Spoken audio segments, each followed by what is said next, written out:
Galéria Mocov Spiša, ktorá je kultúrnym zariadením Košického samosprávneho kraja, uvádza 3 letné výstavy. Sú to výstavy, ktoré vychádzajú z nášho dramaturgického cyklu. Tentoraz sú to 3 cykly.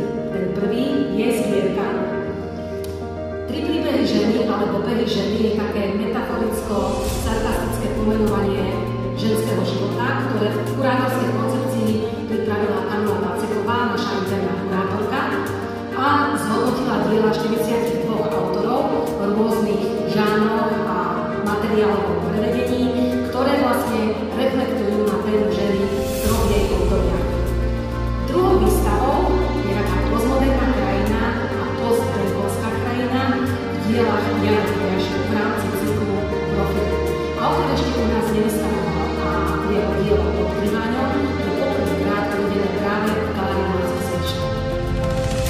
Treťou výstavou je inštalácia veľmi subtilná autorie Michaely Štefanskej a Kristýny Ničovej, ktorá sa nazýva Myslíš, že som tvoje žlté, pretože uvádza autorské sny a príbehy z jedného spoločného dňa a z toho dôvodu, ako aj z dôvodu ako materiálnych prepojení, ho uvádzame v cykle Dvojice.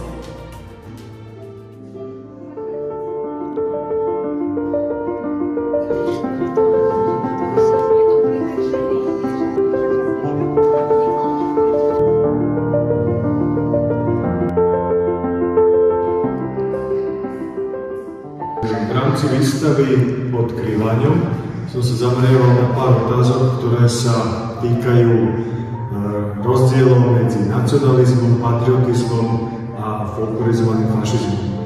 Tieto otázky som si kladol v rámci výskumu geografického symbolu, ktorý zobrazuje určitú národnú hrdosť.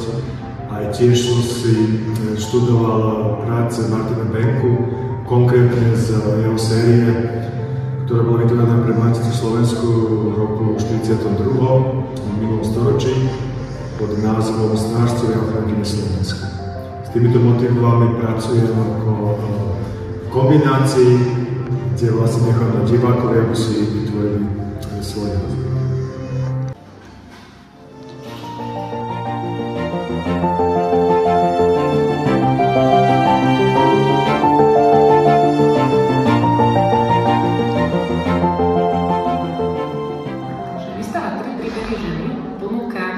Pohľad na 3 etapy ženského života, detstvo, dospelosť a starobu. A takým môjim favoritom je toto dielo Damalky Ľudmily Valenčikovej, volá sa to Pory, pocitové priestory a ponúka to vlastne priestor na také zastavenie sa, oddych a relaxáciu. Človek si to môže vlastne nakúpiť do takého svojho vlastného vnútorného priestoru.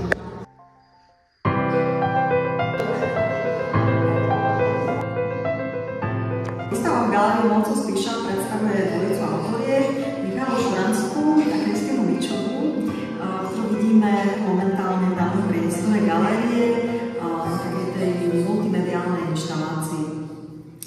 Výstava je dialogom obidvoch autoriek, pričom Miška Štefanská sa venuje svojom malbe, malbe s presami,